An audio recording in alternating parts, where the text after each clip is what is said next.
I want to welcome you this morning to Revival Fires TV, and we have Lance Wolnu with us today.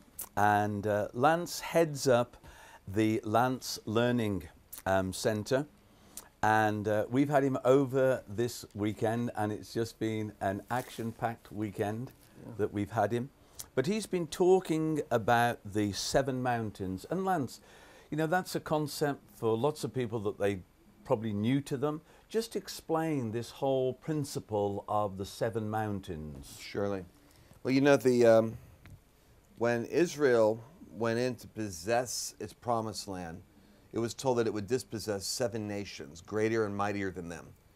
So when Jesus tells the disciples, they're called the disciple nations, I began to look for what those nations would look like, or those structures would look like, and amazingly, I found that there are 7 fortresses that shape or disciple the minds of nations. So if you look at this spiritually, Paul says that Satan puts a veil over the minds of men. Those veils are perfectly adapted. In Buddhism, it's a Buddhist veil. In Islam, it could be an Islamic veil.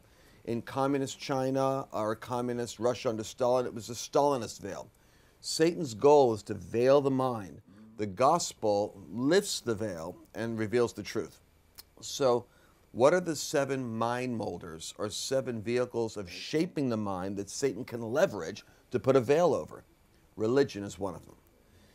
Family is another, because your family structure really raises you the strongest in terms of reinforcing whatever the phobias or belief systems of parents are. Education is the third, because as we know from Hitler, if you can catch the youth, you can raise a generation that will die for you as der Führer or der Father. Because so many men had died in World War I, Hitler became the father figure to the men he sent to combat. So education can become the mind molder. Government becomes the mind molder, because at the end of the day, government is all about decreeing what is in the best interest of the government.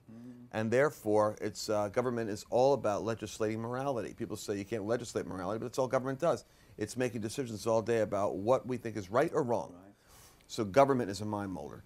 Then we have media, which has become an emergent mind molder the first century church had to remotely deal with. You know, a proclamation, a herald, a letter.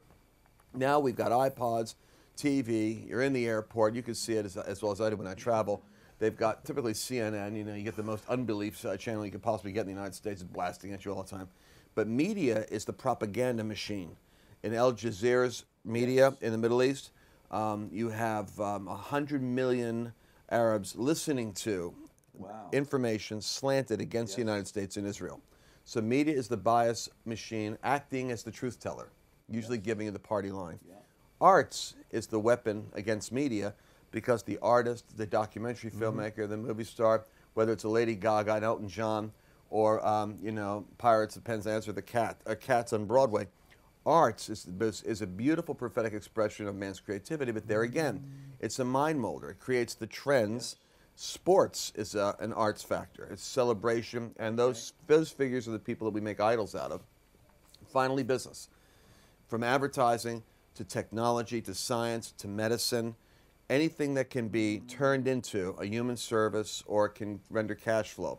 Unfortunately, from drugs and pornography and kidnapping, all the way to heart monitors and security apparatus at airports, everything in this room is economic. So economics drives the machinery of planet Earth.